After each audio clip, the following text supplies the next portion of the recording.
Hello दोस्तों, नमस्कार। स्वागत है आप सभी का विजडम पॉइंट पर। दोस्तों, हम देख रहे हैं हिंदी साहित्य से संबंधित एक महत्वपूर्ण श्रृंखला जो कि आधारित है घटना चक्र पर। दोस्तों, घटना चक्र पर आधारित ये प्रश्नोत्तरी आपके आगामी परीक्षाओं की दृष्टि से बहुत ही महत्वपूर्ण है।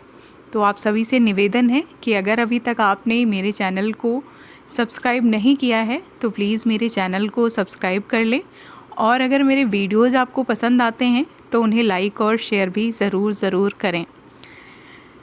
धन्यवाद दोस्तों, आज की इस वीडियो में हम भाषा विज्ञान से संबंधित महत्वपूर्ण प्रश्नों को कवर करेंगे।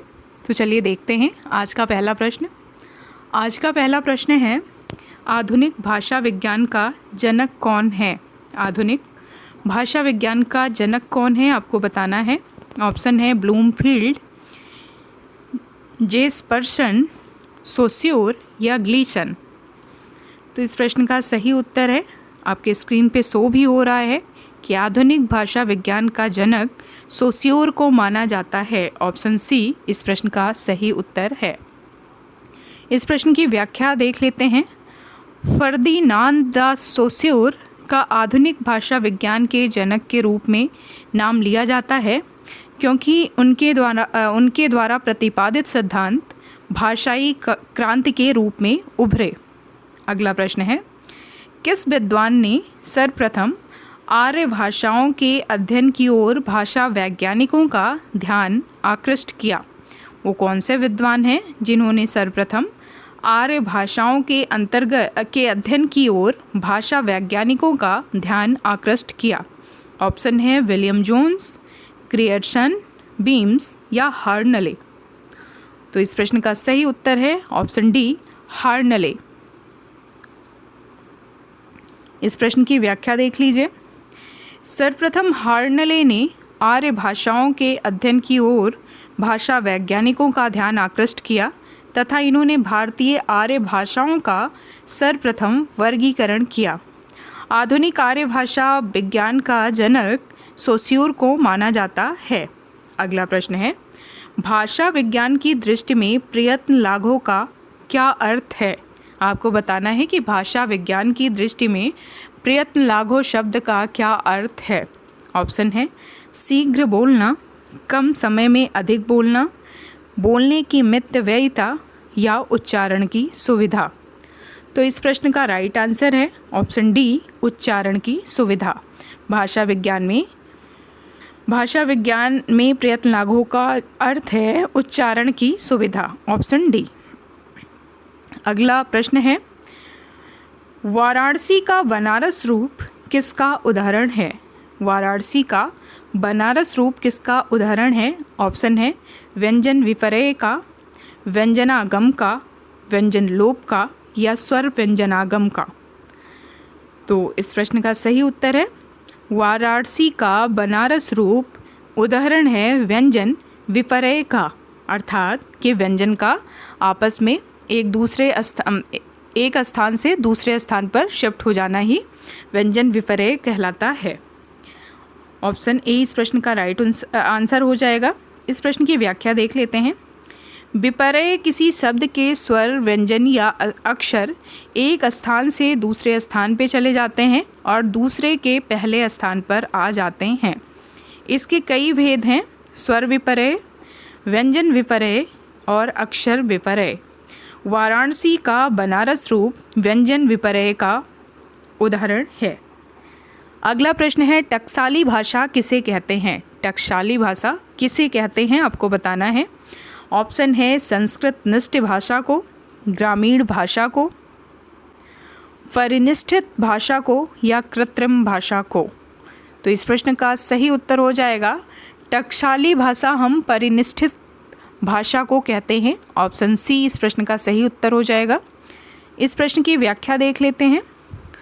भाषा विज्ञान के अनुसार मानक भाषा को आदर्श भाषा, टकसाली भाषा तथा परिनिष्ठित भाषा भी कहते हैं।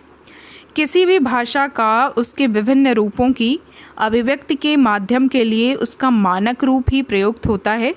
इसलिए हिंदी को प्रयोजन मूलक प्रयुक्त के माध्यम के परिप्रेक्ष्य में उसके मानक रूप का विचार करना आवश्यक हो जाता है। अगला प्रश्न है, किस भाषा को प्राकृत और आधुनिक भारतीय आर्य भाषाओं के बीच की कड़ी कहा जाता है? वो भाषा कौन सी है? किस भाषा को प्राकृत और आधुनिक भारतीय आर्य भाषाओं के बीच की कड़ी कहा जाता है? ऑप्शन है मैथिली, अपभ्रंश, तमिल या तेलुगु। तो इस प्रश्न का सही उत्तर है ऑप्शन बी, अपभ्रंश भाषा ऐसी भाषा है जो प्राकृत और आधुनिक भारतीय आर्य भाषाओं के बीच की कड़ी है। ऑप्शन बी इस प्रश्न का सही उत्तर है अपभ्रंश। अपभ्रंश भाषा को मध्यकालीन आर्य भाषा और आधुनिक भारतीय आर्य भाषाओं के बीच की कड़ी माना जाता है। यही कारण है कि अपभ्रंश को संधिकालीन भाषा भी कहा जाता है।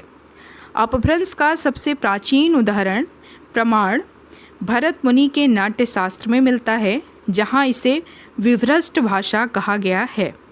दंडी इसे आवगीर भाषा कहते हैं, जबकि किशोरी दास वाजपेयी इसे डाड़ा भाषा कहते हैं। अगला प्रश्न है, निम्नलिखित में से भाषा की प्रमुख प्रवृत्ति कौन सी है? आपको बताना है इस प्रश्न में कि भाषा की प्रमुख प्रकृति कौन सी है। ऑप्शन है सरलता से क्लिष्टता की ओर, जटिलता से सरलता की ओर, भावों से विचारों की ओर या विचारों से भावों की ओर। तो इस प्रश्न का सही उत्तर हो जाएगा भाषा की प्रमुख प्रकृति है जटिलता से सरलता की ओर। ऑप्शन बी इस प्रश्न का सही उत्तर हो जाएगा। इस प्रश्न की व्याख्या देख लेते हैं। भाषा वैचारिक और मानस पटल पर उद्वेलित होने वाली भावनाओं का प्रतिबिंब है। विश्व में कई भाषाएं बोली जाती हैं और संभवतः सभी भाषाएं आपस में संवेदना के स्तर पर जुड़ाव रखती हैं, परंतु हिंदी भाषा अपनी सहजता और लचीलेपन के कारण संवेदनशीलता की इस विशेषता के अत्यंत निकट है। हिंदी शब्द पूर्व में भारतीयता या भारत से संबंध का द्योतक है, जो कि प्रायः अभारतीयों द्वारा प्रयोग में लाया जाता है। अर्थात वे लोग जो भारत से आए हैं या भारतीय हैं, उन्हें और उनकी बोली को हिंदवी कहते थे। कालांतर में यह शब्द हिंदी प्रदेश की उपभाषाओं एवं बोलियों के लिए प्रयुक्त होने लगा। हिंदी के इतिहास पर नज़र डालें तो पाते हैं कि इसका इतिहास 1000 वर्ष से भी पुराना है तथा यह भाषा अपनी विकास क्रिया में एक गतिशील नदी की तरह बहती हुई निरंतर जटिलता से सरलता की ओर अग्रसर होती गई है। तो ये इसकी व्याख्या थी इस प्रश्न की। हिंदी भाषा की जो सबसे प्रमुख विशेषता है वो है जटिलता से सरलता की ओर जाना। अगला प्रश्न है, न्यायालयी भाषा में शब्द और उसके अर्थ में रहती है। न्यायालयी भाषा में शब्द और उसके अर्थ में क्या रहती है? ऑप्शन है निश्चितता, अनिश्चितता, कुशलता या कोमलता। तो आपको बताना है कि न्यायालय में जो भाषा प्रयोग की जाती है उनके अर्थ में क्या रहती है। इन ऑप्शंस में सबसे जो उपयुक्त आंसर है वो है निश्चितता। ऑप्शन ए इस प्रश्न का सही उत्तर हो जाएगा। न्यायालय की भाषा में उसके शब्द अर्थ में एक निश्चित किसी भी शब्द का एक निश्चित अर्थ होता है, जिससे कि लोगों में उस अर्थ को लेके किसी प्रकार का भ्रम उत्पन्न ना हो। इसलिए न्यायालयी भाषा में उसके शब्द और अर्थ में एक निश्चितता रहती है। ऑप्शन ए इस प्रश्न का सही उत्तर है। इस प्रश्न की व्याख्या देख लीजिए। न्यायालयी भाषा में शब्द और उसके अर्थ में निश्चितता रहती है, जिससे शब्द का अर्थ समझने में किसी प्रकार का भ्रम उत्पन्न ना हो। अगला प्रश्न है, कोई भी बोली या भाषा मानकता प्राप्त करने पर क्या हो जाती है? आपको बताना है कि कोई भी बोली है या भाषा है, जब उसको मानक भाषा के रूप में उसको एक मानकता प्रदान हो जाती है, प्राप्त हो जाती है, तो वो उसका स्तर कैसा हो जाता है? ऑप्शन है दुरूह, सरल, भावपूर्ण या सरस। तो कोई भी बोली या भाषा मानकता प्राप्त करने पर सरल हो जाती है। ऑप्शन बी इस प्रश्न का सही उत्तर है। अगला प्रश्न है, एकाक्षरी भाषा परिवार से क्या तात्पर्य है? एकाक्षरी भाषा परिवार से क्या तात्पर्य है? ऑप्शन है रोमेटिक हेमेटिक परिवार, चीनी भाषा परिवार, काकेशियन परिवार या ऑस्ट्रो एशियाटिक परिवार। तो आपको बताना है एकाक्षरी भाषा परिवार से क्या तात्पर्य है। इसका सही उत्तर है ऑप्शन बी, चीनी भाषा परिवार। चीनी भाषा परिवार में एकाक्षरी भाषा परिवार इसकी विशेषता है। इस प्रश्न की व्याख्या देखते हैं। चीनी एवं तिब्बती भाषा परिवार को एकाक्षर परिवार की भाषा कहा जाता है या उसकी आकृतिगत विशेषताओं को प्रभावित करता है। इस परिवार की भाषाओं का मुख्य क्षेत्र चीन, तिब्बत एवं बर्मा है, बर्मा जिसको आज हम म्यांमार के नाम से जानते हैं। भूटान एवं भारत के उत्तर क्षेत्र में भी इस परिवार के बोलने वाले हैं। इस परिवार की मुख्य भाषा चीनी है। अगला प्रश्न है, ज्ञान विज्ञान के तत्वों को व्यक्त करने वाली विशेष शब्दावली को क्या कहते हैं। जो ज्ञान और विज्ञान के तत्वों को व्यक्त करने वाली विशेष शब्दावली है उसे हम क्या कहते हैं। ऑप्शन है सामान्य शब्दावली, साहित्यिक शब्दावली, बोलचाल की शब्दावली या पारिभाषिक शब्दावली। तो इस प्रश्न का सही उत्तर हो जाएगा ज्ञान विज्ञान के तत्वों को व्यक्त करने वाली विशेष शब्दावली को हम पारिभाषिक शब्दावली के नाम से जानते हैं। ऑप्शन डी इस प्रश्न का राइट आंसर है। इस प्रश्न की व्याख्या देख लीजिए। ज्ञान विज्ञान के तत्वों को व्यक्त करने वाली विशेष शब्दावली को पारिभाषिक शब्दावली कहते हैं। उदाहरण स्वरूप विज्ञान जीव विज्ञान के संदर्भ में कोशिका का विशेष अर्थ है और उससे एक ही अर्थ लिया जाता है। अगला प्रश्न है, पारिभाषिक शब्दावली किसके लिए है। आपको बताना है कि पारिभाषिक शब्दावली किसके लिए है। छात्रों के लिए, जनसाधारण के लिए, ज्ञान की किसी एक शाखा के जिज्ञासु के लिए या बहुसंख्यक व्यक्तियों के लिए। तो पारिभाषिक शब्दावली किनके लिए है। ऑप्शन सी इस प्रश्न का सही उत्तर हो जाएगा। ज्ञान की किसी एक शाखा के जिज्ञासुओं के लिए पारिभाषिक शब्दावली है। ऑप्शन सी इस प्रश्न का सही उत्तर हो जाएगा। इस प्रश्न की व्याख्या देख लीजिए। पारिभाषिक शब्दावली ज्ञान की किसी एक शाखा के जिज्ञासु के लिए है। ज्ञान के विभिन्न क्षेत्रों या विज्ञान, गणित, अर्थशास्त्र, भूगोल, चिकित्सा, वाणिज्य, विधि, दर्शन इत्यादि क्षेत्रों में होने वाले विकास के कारण अलग अलग प्रकार के पारिभाषिक शब्द विकसित होते जाते हैं जो विषय विशेष के संदर्भ में एक निश्चित अर्थ प्रकट करते हैं। अगला प्रश्न है, पारिभाषिक शब्दावली का निर्धारण कौन करता है। आपको बताना है कि पारिभाषिक शब्दावली का निर्धारण कौन करता है। ये काफ़ी आसान प्रश्न है। अगर आप थोड़ा सा ध्यान से पढ़ेंगे प्रश्न को तो उत्तर आपके सामने है विकल्प में, आसानी से आप उस विकल्प को पहचान लेंगे। पारिभाषिक शब्दावली का निर्धारण कौन करता है। भाषा वैज्ञानिक, राष्ट्रपति, कवि व साहित्यकार या समाज। तो इस प्रश्न का सही उत्तर है पारिभाषिक शब्दावली का निर्धारण भाषा वैज्ञानिक करते हैं। ऑप्शन ए इस प्रश्न का सही उत्तर हो जाएगा। अगला प्रश्न है, वैज्ञानिक शैली का तात्पर्य किस शैली से है। कौन सी शैली इसमें वैज्ञानिक शैली कही जाती है। ऑप्शन है आलंकारिक शैली, वस्तुनिष्ठ शैली, समाज शैली या लाक्षणिक शैली। तो इस प्रश्न का सही उत्तर है वैज्ञानिक शैली वस्तुनिष्ठ शैली को कहते हैं। ऑप्शन बी इस प्रश्न का सही उत्तर हो जाएगा। Option B. अगला प्रश्न है, हिंदी की वैज्ञानिक और तकनीकी शब्दावली मूलतः किस भाषा की शब्दावली का अनुवाद है। हिंदी की वैज्ञानिक और तकनीकी शब्दावली मूलतः किस भाषा की शब्दावली का अनुवाद है। ऑप्शन है फारसी, अंग्रेजी, संस्कृत या उर्दू। तो इस प्रश्न का सही उत्तर है ऑप्शन बी अंग्रेजी। हिंदी की वैज्ञानिक और तकनीकी शब्दावली मूलतः अंग्रेजी भाषा की शब्दावली का अनुवाद है, जैसे मीटर, रेडियो, किलोग्राम, थर्मामीटर इत्यादि। क्योंकि अंग्रेजी एक अंतर्राष्ट्रीय भाषा है और ज़्यादातर पूरे विश्व में अगर बोली जाने वाली भाषाओं में देखा जाए तो संस्कृत एक इंटरनेशनल भाषा है और इसको बोलने और समझने वाले ज़्यादा हैं, इसलिए हिंदी की वैज्ञानिक और तकनीकी शब्दावली मूलतः अंग्रेजी भाषा की शब्दावली का अनुवाद है। अगला प्रश्न है, कार्यालयी हिंदी की भाषा कैसी होनी चाहिए? आपको बताना है कि कार्यालयी हिंदी की भाषा कैसी होनी चाहिए। ऑप्शन है अभिधात्मक, लक्षणा से युक्त, व्यंजनात्मक या अभिधा लक्षणा मिश्रित।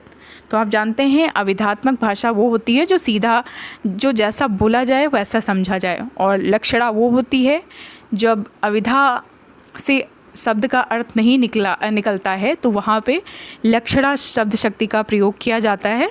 और जो ये हिंदी में मुहावरे और लोकोक्तियाँ होते हैं ये मुख्यतः लक्षणा शैली में आते हैं, लक्षणा शब्द शक्ति में आते हैं। और व्यंजना उससे भी एक कदम आगे है, जब अभिधा और लक्षणा अपने अर्थ को व्यक्त करने में सफल नहीं होते हैं वहाँ पे व्यंजना शब्द शक्ति का प्रयोग किया जाता है। तो आपको बताना है कि कार्यालयी हिंदी की भाषा कैसी होनी चाहिए, लक्षणा में होनी चाहिए या व्यंजना में होनी चाहिए या अभिधा में होनी चाहिए। मैंने आपको बताया कि अभिधा का जो जैसा लिखा रहता है उसको वैसा ही पढ़ा जाता है, वैसा ही समझा जाता है। तो कार्यालयी हिंदी की भाषा होनी चाहिए अभिधात्मक। ऑप्शन ए इस प्रश्न का सही उत्तर हो जाएगा। शब्द की वह शक्ति जिससे वाच्यार्थ प्रकट होता है अभिधा कहलाती है। कार्यालयी हिंदी की भाषा अभिधात्मक होनी चाहिए। इसे अत्यंत सरल तथ्यों का सीधा और स्पष्ट कथन होना चाहिए। भाषा वैज्ञानिक नहीं है, यहाँ पे विकल्प दिया गया है और विकल्प में कुछ विद्वानों के नाम हैं। आपको बताना है उनमें से कौन से भाषा वैज्ञानिक नहीं हैं। ऑप्शन है सुनीति कुमार चटर्जी, धीरेन्द्र वर्मा, भोलानाथ तिवारी या जयशंकर प्रसाद। तो ये भी एक आसान ही क्वेश्चन है कि इसमें आप भाषा वैज्ञानिकों में को पहचान लेंगे, और जो भाषा वैज्ञानिक नहीं है वो हैं जयशंकर प्रसाद जी। आप जानते हैं जयशंकर प्रसाद जी एक बड़े कवि हैं, बड़े नाटककार हैं। इन्होंने कुछ उपन्यास भी लिखे हैं और कहानियाँ भी लिखी हैं, तो ये एक रचनाकार हैं। ऑप्शन डी इस प्रश्न का सही उत्तर हो जाएगा। सुनीत कुमार चटर्जी, धीरेन्द्र वर्मा, भोलानाथ तिवारी, उदय नारायण तिवारी, देवेंद्र नाथ शर्मा इत्यादि भाषा वैज्ञानिक हैं, जबकि जयशंकर प्रसाद महान कवि एवं नाटककार हैं। अगला प्रश्न है, राजभाषा आयोग के प्रथम अध्यक्ष कौन थे? राजभाषा आयोग के प्रथम अध्यक्ष कौन थे? ऑप्शन है बाल गंगाधर तिलक, मुंशी आयंगर, बाल गंगाधर खेर और काका साहब कालेलकर। तो आपको बताना है राजभाषा आयोग के प्रथम अध्यक्ष कौन थे। इस प्रश्न का सही उत्तर है, देखिए यहाँ पे बाल गंगाधर तिलक का नाम भी आया है और बाल गंगाधर खेर का नाम है। तो आप इसको अच्छे से दिमाग में बिठा लीजिए कि राजभाषा आयोग के प्रथम अध्यक्ष बाल गंगाधर खेर थे, तिलक नहीं खेर थे, बीजी खेर इनको शॉर्ट में कहते हैं, और बाल गंगाधर खेर इनका पूरा नाम है। ऑप्शन सी इस प्रश्न का राइट आंसर हो जाएगा। इस प्रश्न की व्याख्या देख लेते हैं। राजभाषा आयोग के प्रथम अध्यक्ष बाल गंगाधर खेर थे। राजभाषा आयोग संसदीय समिति और उसके प्रतिवेदन के अनुसार संविधान में प्रदत्त 8वीं अनुसूची की तत्कालीन भाषाओं के 20 प्रतिनिधियों वाले आयोग का गठन बम्बई प्रांत के भूतपूर्व मुख्यमंत्री श्री बाल गंगाधर खेर की अध्यक्षता में 7 जून 1955 को राष्ट्रपति के आदेश के अंतर्गत हुआ था। तो इससे आपको एक चीज़ और पता चलती है कि राजभाषा आयोग का गठन कब हुआ था? 7 जून 1955 ईस्वी को, और इसके प्रथम अध्यक्ष थे बाल गंगाधर खेर। अगला प्रश्न है, देखिए फिर से ये रिपीट किया गया है। राजभाषा आयोग के प्रथम अध्यक्ष कौन थे? ऑप्शन है AP Sharma, GB Varghese, VG Kher या उपर्युक्त में से कोई नहीं, या उपर्युक्त में से एक से अधिक या उपर्युक्त में से कोई नहीं। तो देखिए मैंने आपको ऊपर बताया था कि बाल गंगाधर खेर जिनका शॉर्ट नाम BG खेर है और यहाँ पे BG खेर ही लिखा हुआ है, तो आप इसको पहचान सकते हैं? राजभाषा आयोग के प्रथम अध्यक्ष कौन थे? बीजी खेर। ऑप्शन सी इस प्रश्न का राइट आंसर हो जाएगा। अगला प्रश्न है, भाषा की सार्थक लघुत्तम इकाई क्या है? आपको बताना है कि भाषा की सार्थक लघुत्तम इकाई क्या है। यहाँ पे ऑप्शन है शब्द, पद, ध्वनि या वाक्य। प्रश्न को ध्यान से समझिए। अगर यहाँ वर्ड होता तो आपको कंफ्यूज होने की ज़रूरत नहीं थी। यहाँ पे पूछा गया है कि भाषा की सार्थक कब होगा? जब वर्णों से मिल के कोई एक शब्द बनेगा जिसका कोई अर्थ निकलेगा, तब तो वो सार्थक होगा। अगर वर्ड भी आए तो आपको यहाँ कंफ्यूज होने की ज़रूरत नहीं है। तो भाषा की सार्थक लघुत्तम इकाई क्या है? ऑप्शन है शब्द, पद, ध्वनि और वाक्य। तो इस प्रश्न का सही उत्तर हो जाएगा ऑप्शन ए शब्द, जो कि भाषा की सार्थक लघुत्तम इकाई है। अब इसको व्याख्या के माध्यम से समझते हैं। भाषा की सबसे छोटी इकाई जिसको हम ध्वनि कहते हैं वो होती है ध्वनि। भाषा की क्या है? सबसे छोटी इकाई ध्वनि है। और शब्द भाषा की लघुत्तम सार्थक इकाई है।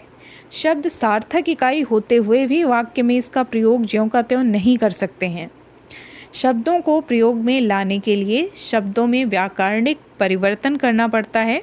सार्थक अर्थ की प्राप्ति के लिए शब्दों का विशेष क्रम होना ज़रूरी होता है तथा उनमें प्रत्यय, विभक्ति आदि को भी देखना होता है। जब सारी प्रक्रियाओं के बाद में शब्द वाक्य में प्रयोग करने योग्य बन जाएं, तभी सही अर्थ की प्राप्ति होती है। एक ही शब्द के अनेक वाक्य भी बन सकते हैं। शब्द को जब वाक्य के अनुकूल बनाते हैं तब वह पद कहलाता है। भाषा विज्ञान में पद को रूप भी कहा जाता है। जितना महत्व भाषा का है उतना ही महत्व शब्द का है, क्योंकि भाषा बिना शब्दों के नहीं बन पाती और शब्द भाषा के अस्तित्व की निशानी होते हैं। उत्तर प्रदेश माध्यमिक शिक्षा सेवा चयन बोर्ड ने इस प्रश्न का उत्तर अपनी प्रारंभिक उत्तर कुंजी में सी दिया था, किंतु संशोधित उत्तर कुंजी में इस प्रश्न का सही विकल्प ए माना है। फिर से देखिए, एक और प्रश्न आया है। अर्थ व्यक्त करने वाली सबसे छोटी इकाई क्या है? अब आपको बताना है, फिर से शब्दों को पकड़ना है। अर्थ व्यक्त करने वाली सबसे छोटी इकाई कौन सी है इनमें से? ऑप्शन है ध्वनि, शब्द, वर्ड या वाक्य। तो इस प्रश्न का सही उत्तर हो जाएगा अर्थ। इनमें से कौन सी इकाई है जिससे हम अर्थ निकाल सकते हैं? तो इस प्रश्न का सही उत्तर हो जाएगा ऑप्शन बी शब्द। शब्द है जहाँ से ध्वनि अपने आप में केवल ध्वनि बनेगी, तो उससे शब्द नहीं बन जाएंगे। जब कई ध्वनियाँ मिलेंगी तब शब्द की उत्पत्ति होती है। और शब्द है, शब्द का हम अर्थ निकाल सकते हैं। वाक्य शब्द से बड़ा होता है। कई शब्दों को जब हम एक क्रम में रखते हैं तो वाक्य बनता है। तो इस प्रश्न का सही उत्तर ऑप्शन बी हो जाएगा। अर्थ व्यक्त करने वाली सबसे छोटी इकाई शब्द है। मौखिक भाषा की सबसे छोटी इकाई ध्वनि है। ध्यान दीजिएगा, यहाँ पे चीज़ें आपको और अच्छे से क्लियर हो जाएंगी। मौखिक भाषा की सबसे छोटी इकाई ध्वनि है। लिखित भाषा या भाषा की सबसे छोटी इकाई वर्ड है। भाषा का आधार वाक्य है। ध्यातव्य है कि ध्वनियों के लिखित चिन्ह को हम वर्ड कहते हैं। अगर मौखिक भाषा की सबसे छोटी इकाई पूछा गया तो ध्वनि है, और लिखित भाषा या भाषा की सबसे छोटी इकाई पूछा गया तो उसको हम वर्ड कहते हैं। और अर्थ व्यक्त करने वाली सबसे छोटी इकाई क्या है? शब्द है। तो ये तीन चीज़ें आपको पता चली। अगला प्रश्न है, वर्णों में संधि हो जाने से क्या होता है? जब दो वर्णों में संधि होती है तो क्या होता है? ऑप्शन है नए वाक्य की रचना होती है, नया स्वर बनता है, नया वर्ण प्रयुक्त होता है या नई ध्वनि बनती है। तो इस प्रश्न का सही उत्तर क्या हो जाएगा? वर्णों के संधि हो जाने पर नई ध्वनि बनती है। ऑप्शन डी इस प्रश्न का सही उत्तर हो जाएगा। इस प्रश्न की व्याख्या देख लीजिए। वर्णों में संधि हो जाने से नई ध्वनि बनती है। वर्ण मूलतः ध्वनियों के लिखित चिन्ह हैं। वर्ण क्या है? मूलतः ध्वनियों के लिखित चिन्ह हैं, इनके परस्पर निकटता के कारण संधि होती है और परिणाम स्वरूप नई ध्वनि बनती है। इन्हीं ध्वनियों के सार्थक रूप से शब्द और शब्दों के सार्थक और व्यवस्थित समूह से वाक्य का निर्माण होता है। ध्वनि मौखिक भाषा की तथा वर्ण लिखित भाषा की सबसे छोटी इकाई है। ध्वनि या वर्ण अखंड हैं, इनका खंड नहीं किया जा सकता। शब्द भाषा की सबसे छोटी सार्थक इकाई है। वाक्य भाषा का आधार माना जाता है, जो कि आपने पिछले भी प्रश्न की व्याख्या में देखा था। तो दोस्तों, अब आपको मुझे लगता है शब्द, वर्ण और ध्वनि में क्या अंतर है पता चल गया होगा। अगला प्रश्न है, भारतवर्ष की आदि भाषा क्या है? आपको बताना है कि भारतवर्ष की आदि भाषा क्या है। ऑप्शन है लौकिक संस्कृत, प्राकृत, वैदिक संस्कृत या अपभ्रंश।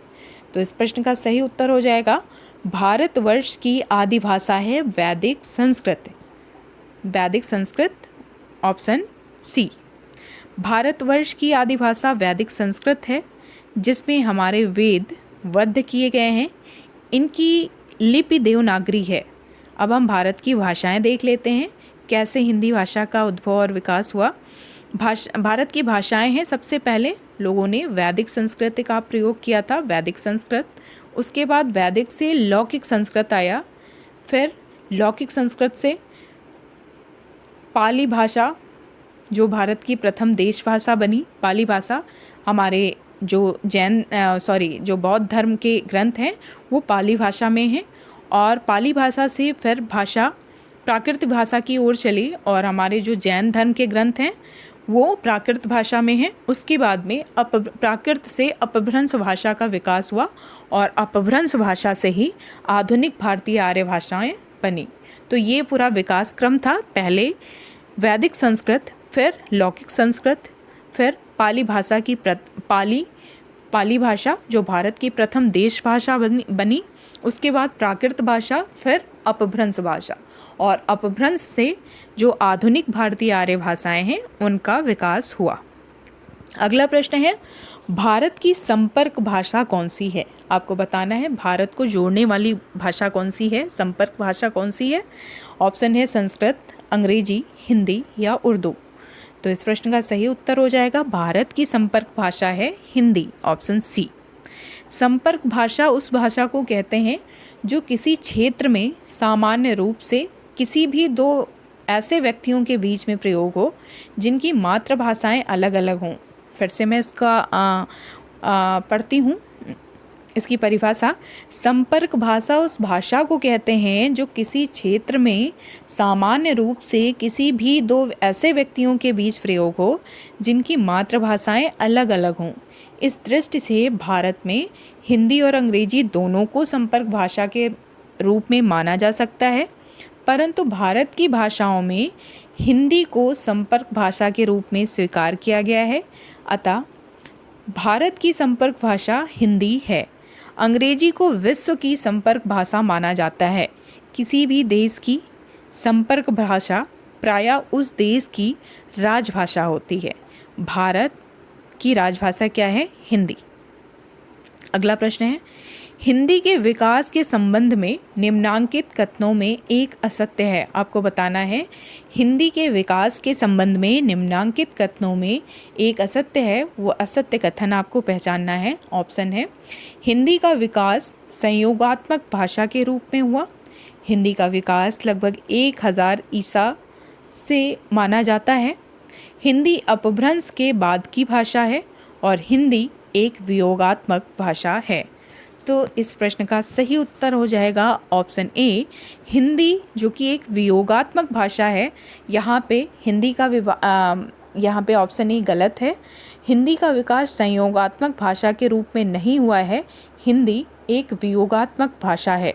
शेष सारे कथन सही हैं। हिंदी का विकास लगभग 1000 ईस्वी से माना जाता है, और हिंदी अपभ्रंश के बाद की भाषा है, एकदम सही है। हिंदी एक वियोगात्मक भाषा है, ये भी कथन सही है। तो इस प्रश्न का सही उत्तर हो जाएगा ऑप्शन ए, हिंदी का विकास संयोगात्मक भाषा के रूप में हुआ, ये कथन असत्य है। तो दोस्तों ये था हमारा आज का वीडियो। उम्मीद करती हूँ कि आपको पसंद आएगा। मिलते हैं अपने अगले वीडियो में, तब तक के लिए आप सभी को नमस्कार।